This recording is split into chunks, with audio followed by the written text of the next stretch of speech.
Hello, everyone, and welcome to the Wolfpacker Show. My name's Ethan McDowell, and I am here with Noah Fleischman. It is another historic episode of this show because the Wolfpack is moving on once again to the Final Four. Noah, both the women's and men's basketball teams are headed to the national semifinals in Phoenix and Cleveland this week. I couldn't be more excited. I know you're over the moon about all of this. Noah has spent this past week in Dallas. I was at the celebrations when both teams got back last night. We have a bunch of stories we want to tell you all. We want to talk about our thoughts on this weekend's games. But before we do that, quick housekeeping note. We're both reporters for the Wolfpacker.com. That is NC State's site on the On3 network, the fastest growing college sports site out there. Go check it out. There's plenty of team analysis, some stories that you're not going to find anywhere else on these men's and women's basketball teams' runs to the Final Four. So go check it out. It's only $1 to join for access to all of our premium content, and there's always free content up on the site as well. So go check it out. Only $1. It doesn't get better than that right now. All right, Noah, let's dive right in. You are in a hotel room in Dallas. You probably did not expect to be in a hotel room in Dallas about a month or two ago. So how are you feeling, man? How does it feel to be covering a Final Four team in your first year on this beat? Yeah, it's crazy. I mean, you don't really expect it, especially the way that we've beaten this dead horse a million times, but they lost 10-14 coming in to the postseason. Didn't look like this was possible. But NC State has won 9 in a row since, including beating Duke for the second time in this month. They've played Duke 3 times in this month. They beat them twice. First time they beat them back-to-back meetings since 1995. So there you go for your little knowledge there. And then NC State's in the Final Four. They bring home a trophy last night and get ready to go to Phoenix a couple days. Yep, the Pack is collecting nets at this point. They win the South Regional, and they obviously have the ACC trophy, and now they have a chance to get enshrine themselves in NC State in college basketball history. Even they're already in the NC State record books. This team's never going to be forgotten. This is just an unreal run, a special run that they've had doubters throughout it. They've had skeptics who, they thought the season was over at halftime against Louisville. They thought, they'd lose to Duke or lose to Virginia, lose to UNC. But that never happened. They just kept winning, and they've done just playing at a super high level. They're dominating at this point. They come in, and it's not like it doesn't feel like a Cinderella story to me, Noah, because they're playing so much better than their opponents in most of these games. And of course, after the last time we spoke is when they defeated Oakland. And since then, they took down number 2 seed Marquette, 67-58. I thought that was just a really, really impressive defensive performance. And then they turn in an even better defensive performance against Duke. So, Noah, I know you've written about the defense. You've written about defensive improvement. When you've talked to the players, when you've talked to the coaches, where is this defensive? Where did this jump come from? I know some of it's just March magic, but a lot of it, I based on what you've reported and written, like this was concerted changes and a focus in particular areas that led to this run, that led to this jump. So just give the listeners some insight into how this all came together. Yeah, I'll give 2 reasons. One, they've really focused on just playing in the half court. They were pressing a lot during the regular season, something Kevin Keats likes to do, create chaos and get out and run. But they decided to just sit back in the half court and lock down and play defense there, and they've been doing a really, really good job at that. And the other part is DJ Burns has played really good defense in the NCAA tournament and even the ACC tournament. The problem during the regular season was he couldn't really guard a ball screen. So teams would do it, switch on to him, and then have a speedy guard just go around him. Now, he's been able to keep up a little bit, keep his footwork going, stay in front until the other guard comes to help and then rescue him from that. And it's worked. I mean, Duke tried to put him in ball screens last night, and he was able to basically stay and keep his ground and not allow it to happen. So I think those 2 things are really, really big. And NC State, you talk about defense.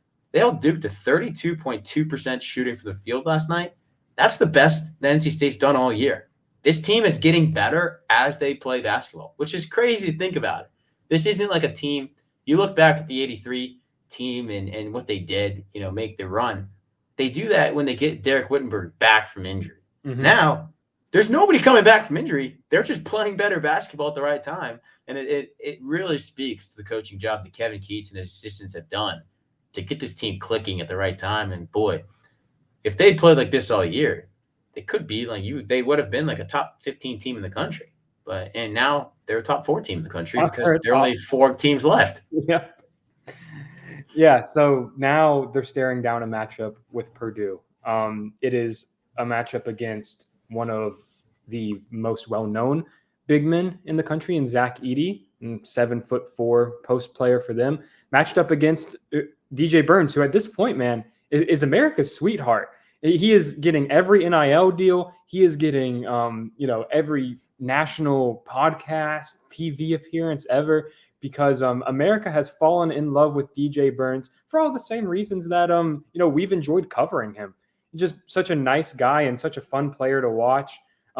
He had a couple spin moves in the post, Noah, against Duke, where I've been watching him for 2 years at this point, and my jaw dropped.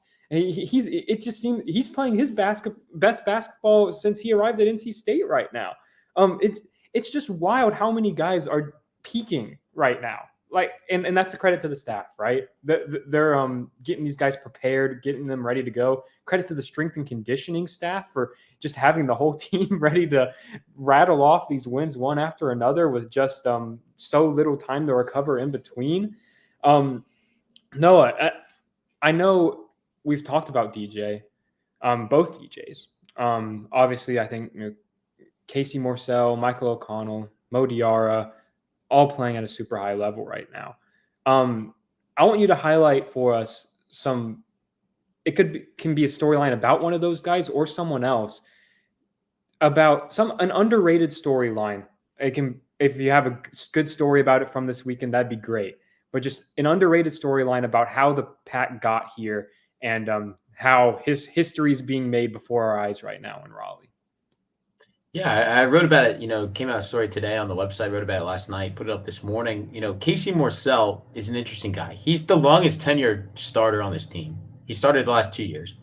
He has been on the team for 3 years, which is the longest of any, tied for the longest with Ernest Ross and Breon Pass for the longest on the team. But he's the only one that plays consistently of the 3. And the wild part is he was on this team when they were 11-21 2 years ago. 11-21, 4-16 in the ACC. Not great. Most losses in program history. And in the way he described it last night, he was really, really happy, beaming, because he's been in the opposite of this. He'd been through a team that lost almost every game it played, or felt like, at least probably from their point of view. And it probably felt like they were going back into that same mode down the stretch of the regular season, but they were able to turn it around. And he talked about being back, and being part of NC State legacy now. And this is a team that will be remembered like the 83 and 74 teams are. Yeah. And I think that, he's excited, and it's a really cool path for him. And I talked to his dad and talked to Kareem Richardson, assistant coach, about it. But the journey that he's taken to get to this point is really crazy. From Virginia, where didn't really find a fit there, seemed like things weren't going to go great at NC State his first year, but he stuck with it. And, there was chances for him to leave. Portal's open. You can go whenever you want at this point. He stuck it out, and he was rewarded with a Final Four trip. And, man, I don't think he could be more excited than that. Yeah, you look at both the men's and women's teams, and I think you can say they stuck it out as just that kind of sums up both of these runs. There's so many players that fought through so much adversity to get to this point, when it is so easy in college basketball and college sports in general right now that, if you want to go find a new situation, you can. It's easier than ever right now. There's no rules surrounding it. But so many members of both Pack squads stuck around. You can tell talking to the coaches that just means so much to them. When you maybe don't get the chance all the time to get, 2 seasons with a guy like Casey Morsell and or 3 seasons with Casey Morsell and, multiple seasons with DJ Burns. And you can tell, I think that means a lot to the staffs. And heck, it sure means a lot to Wolfpack Nation. How cool has it been, dude, to see the the euphoria of this fan base over the past few weeks now. It's almost like been like a month-long party at the bell tower. I mean, yesterday it was mobbed there. It was so cool to see. Really, the second the games ended, everyone spilled out onto Hillsborough, and yeah, it was pretty cool to watch, man. But yeah, I wanted to ask about the environment in Dallas. What was like I saw Dave Doran was there. I know there was tons of Pack fans there. What was like the atmosphere like? Because that was a ways for fans to travel. Seemed like a lot of people got on planes on Saturday because Friday's game, decent number of NC State fans, but nowhere near what we saw yesterday. They were loud. It was rocking. There weren't many neutral fans in the attendance like you have in previous games where there's another game being played, before or after. Those fans stick around because those fans picked NC State on Friday against Marquette. So they had Houston fans and Duke fans even rooting for them because you'd rather play NC State than a team like Marquette. That's what they thought. Didn't work out for Duke, but I think they played really, really well, and the crowd really helped them. They fed off of it. At one point, there was a pretty bad call. Kevin Keats got a tech for no reason, and all of a sudden, a chant starts, and it was "Ref, you suck." Pretty loud chant. Felt like we were in Raleigh. DJ Burns standing. Game's about to resume, and he's giving them one of this, like keep it going, keep it coming. They were feeding off the energy. You talk about Dave Doran was there. A bunch of former players in attendance. Even Mike Glennon was there sitting with Dave Doran. So, there's a bunch more that I'm sure that were around that we didn't even notice, didn't see. But everyone was there and happy. And the crowd really, really fed it, made this team work because NC State was down 6 at the half, their biggest deficit at halftime in this postseason run. Then they outscored Duke by a healthy margin in the second half to pull away with the win. And the crowd was a big factor in that. And then afterwards, obviously, the boys got to celebrate with a lot of red in the crowd, which I'm sure they enjoyed. And before they headed back to Raleigh to come meet more red in the crowd outside the Dale. So I got to watch like the second half of the men's game because I was covering the women's game and had to do press conferences and all of that. But I was pretty confident going into the game. Like I thought they had a pretty good shot. I thought just the way they dominated that second half. I mean, dude, 55 points in the second half. They couldn't miss. And like in the last 10 minutes, they were getting every look they wanted. They could not stop DJ Burns, and it was very impressive game. Michael O'Connell leads the team in rebounds. That's one of those like statistical performances that jumps out, but it's one of those that you need when when the going gets tough at this stage. 11 rebounds and 6 assists, and 6 points, but all the shots he hit seemed like these like massive like momentum turning shots. So I joked about it with him on the court after we were standing there just waiting for the net ceremony, and I looked at him. I was like, "What got into you?" And he was basically just really excited. And he was like, "I don't care if I have to hit one shot and grab a million rebounds." He goes, "I'm down to do it," and that's what he did. He enjoys doing anything he can to help this team. This is a guy who's at Stanford for the past 3 years, finally getting to be on the biggest stage in college basketball, and he's been a very, very key piece. I think every guy you could make an argument that every single player has been a key piece of this roster, down to the walk-ons, because those guys are bringing the energy in the locker room. When you're in the locker room before the game or after the game, the day before, those dudes are just loose, and I think that just helps keep the rest of the team loose and chill and good. So you can make the argument everyone has been integral, but Michael O'Connell and what he has done, man, if he doesn't hit the 3 against Virginia, we're not even talking about this. And or if he doesn't hit the layup against Oakland and one, give him the lead that Oakland later tied on, we're not talking about this. So Michael O'Connell's been clutch.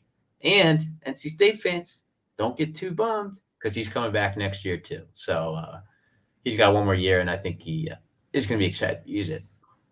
Yeah, at this point, you kind of look to next year, and we'll wait till after the season to dive into what this run means for the program's future. But it's a heck of a lot brighter than a month ago. I'll tell you that much. I think we're going to see it impacted in portal recruiting. I'm not really sure like how much they're going to have to hit the portal this offseason, but we'll see how that goes. Obviously, you're bringing in Paul McNeil as a freshman. He's someone that Pack fans, if you're not familiar with him yet, go Google Paul McNeil Jr. because he is one heck of a player. and he's going to be really exciting, as well as Trey Parker as well. So future's bright. We're going to really dive into it after the season. But before we do that, Noah, before we switch gears to the women's team, initial thoughts on Purdue. Obviously, top-seeded team, has arguably the best player in the country in Zach Edey. So initial thoughts on that matchup, how you see the Pack faring. We'll get into this later in the week more in depth, but just your surface level thoughts on Purdue. It's going to be what yesterday's game came down to, guard play, because the bigs are going to do their thing. Kyle Filipowski yesterday was probably going to do something. He didn't have too big of an impact in the game, but Zach Edey will. And it's going to come down to letting him score and not letting anyone else. I think that's what it's going down to at this point. You can't really stop him. You can try to slow him down. You're not going to keep him scoreless. That's a fact. It just comes down to, can you stop the guards that they have around him? Because they're a really, really good team outside the perimeter too. So it'll be really, really important to run them off the line and see the battle between DJ Burns and Zach Edey, which is already being advertised by CBS. They gave him that first window in the Final Four for a reason, because it's going to get great ratings. It's going to be two of the best big men in college basketball going up against each other. I can't wait for it. It's going to be really exciting. I'm looking forward to it too. And it's just it's just one of the matchups that we're going to get to enjoy this week, because of course the women's team also advanced to the national semifinal. Before we get into that, a quick thank you to our sponsor, Game Time. Game Time is a ticket buying and selling marketplace. Whether you're looking for, I don't know, Noah, Final Four tickets, or tickets to a concert, a comedy show, a Hurricanes game, whatever you're looking for, Game Time has it for good prices. And, my favorite thing about it is two things, Noah. You can buy tickets up to the last minute. I love that about them. And then also, when you get on the app, which is available on any app store, you can see the view from your seat. It takes a step out of the ticket buying process. You get on their app. I'll hold it up for those watching on YouTube. You can see the view from your seat if you were there for this Hurricanes game in PNC Arena. So go check it out. Game Time is available on all of the app stores and on your web browser at gametime.co. If you do go check it out, use code Wolfpack when you purchase your tickets, and you'll get $20 off your first purchase. So it's a good deal. Good value on there, and go check it out, the Game Time app or gametime.co on your web browser. All right, Noah, let's talk Wolfpack women's basketball. NC State hit the road for Portland after winning the Raleigh Regional for a Sweet 16 matchup against Stanford. The Cardinal, one of the best teams in the country. Any team you're going to play at this stage is. And they rose to the task again. You're picking up a big win, and you're battling through foul trouble, battling through multiple runs by both teams, and you're coming out with a victory. And then obviously they go on and beat Texas in the Elite Eight. I just want to lead off with the Isaiah James experience. This tournament has just been unreal. I mean, talk about elite guard play. I'm going to read her stat line for the first four games here, right? 19 points against Chattanooga. I believe almost all of those were in the second half. Tennessee, 22 points, 7 assists. Stanford, 29 points, 5 assists. 25 of those points were in the second half. And then 27 points against Texas, 6 rebounds and 4 assists. She shot at least 45% from the field and above 50% in 3 of those matchups, and hit a total of maybe 16 threes across those 4 games. So truly elite play from Isaiah James, who, at this point you have to put her in the same category, in my opinion, as guards like Juju Watkins from USC, Paige Beckers from UConn, Caitlin Clark from Iowa, fellow Elite Eight guards who, hey, it's truly elite scores, doing so much for their team in so many ways. And heck, NC State's going to the Final Four for the first time since 1998. Just thrilling stuff. Noah, from what you got to see just from, the tournament run. I know we've been kind of in our respective bubbles covering both of these teams. But any big takeaways you've seen from covering this tournament run so far? I think it's this matter of Isaiah James has proved that she is that player. I Yeah. mean, I think she proved it, and I didn't really get to watch much of Stanford because the NCAA did a great job in scheduling two games at the Yeah. same time.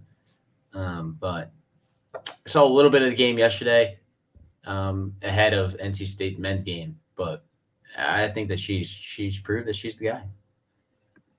Yeah. I mean, River Baldwin said it after the game. She was like, you can see it. She is that girl. And she is 100% right.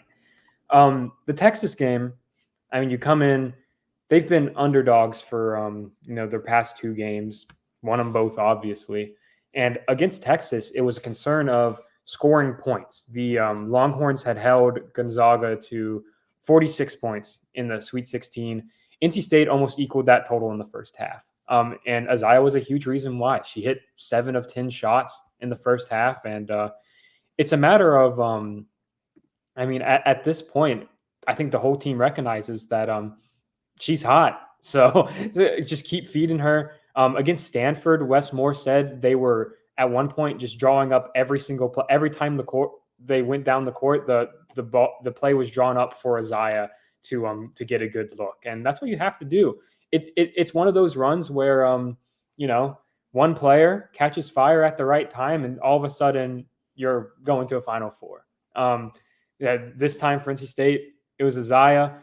I wouldn't be surprised if it's someone else against South Carolina on Friday. The Wolfpack will have to play undefeated South Carolina in Cleveland in the national semifinal at a time to be determined, pending tonight's other Elite Eight games. But holy crap, man!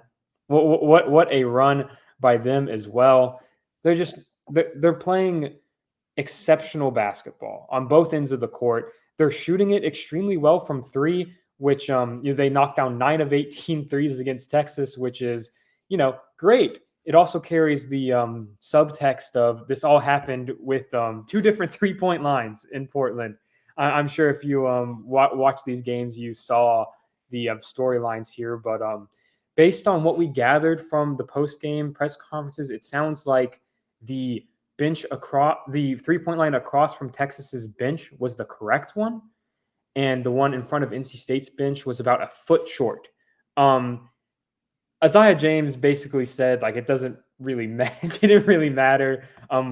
Wes Moore said he quipped after the game that they don't shoot near the 3-point line anyways. He wants them to shoot closer to the 3-point line every day, but they don't. So he said that didn't really matter. Both coaches were informed of the issue before the game, and Wes Moore was like passionately like, yeah, no, let's play this thing. Vic Schaefer from Texas, I think, was a little more hesitant, but from talking to Wes, it sounds like he was more concerned with the idea of the team having to sit for an hour plus, and then having to hit the court cold, rather than just deal with the uneven 3-point lines. And I will say, I didn't notice it in the Sweet 16 though, but once it was brought to my attention, you look on TV and it was obvious. It was really obvious that the arc on the left side of your TV screen was a lot smaller than the other one. And credit to the Pack for not really letting that phase them. It took them out of their usual pregame routine. Coach Moore said that he was a little late to getting where he needed to be pregame because they had to have those meetings. But it's just another example of this team fighting through adversity.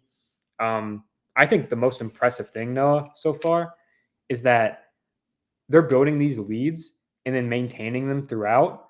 And the other teams will make a run, which we saw a couple times in the regular season. And then, of course, the one that sticks out is Notre Dame in the ACC championship. Of the Pack didn't really have a counterpunch for when a team made its big third quarter or fourth quarter run. They've handled those situations flawlessly. They're hitting big shots when it really, really matters. Madison Hayes hit a huge 3 against Stanford. Mimi Collins hit a couple against Texas. And then Isaiah James, she's just been excellent, as we've mentioned before. So past 2 games, the story's really been can't really stay in front of NC State's guards. Very few teams can. And it's leading to a lot of open looks, a lot of opportunities, and they're locking down defensively. So what a run by them. The celebration after was very, very cool. The players were chanting from unranked to the Final Four because obviously they were not ranked in the preseason AP poll. Noah, you've obviously been glued to the men's basketball beat, but we covered the second game of the season together at Reynolds. The win over UConn, where another game where they were doubted. I don't think anyone expected them to win that game except the folks in Reynolds Coliseum. How fun has it been to just follow this team's journey and just see where they started as the preseason number 8 team in the ACC to the postseason Final Four team? Just what has that experience been like for you? Yeah, I think it's really neat because when you look at it, it's like you can even talk about the men in this scenario too. They're very similar stories. And the fact that women, picked where they were in the ACC, the men were picked at a similar spot and both win it. But when you look at the women, they expected to be in this spot. Like the way that Westmore runs his program, they expect to be playing in the Elite Eight, playing for a Final Four, and they be able to, get over the hump. And I think that is really, really good for what this program is building. And yeah, we talked about that UConn game. That one was like, NC State's here to play. Like they were down, I think 8 in that game, came back and won, pretty handily down the stretch against a good UConn team before UConn, got its injuries. But heck, UConn's playing for a trip to the Final Four tonight too. So you can't really say, well, UConn was, missing players. Well, they're missing more players than they were then, and they're still really playing for a Final Four. So, they did not get beat by, Paige Becker's obviously one of the best players in women's college basketball, and that they played pretty well against her. So NC State has proved that it could do it, I think, in game 2. And I don't know if the team thinks this, but, I think that win may have helped them because then, you beat the number 2 team in the country at the time.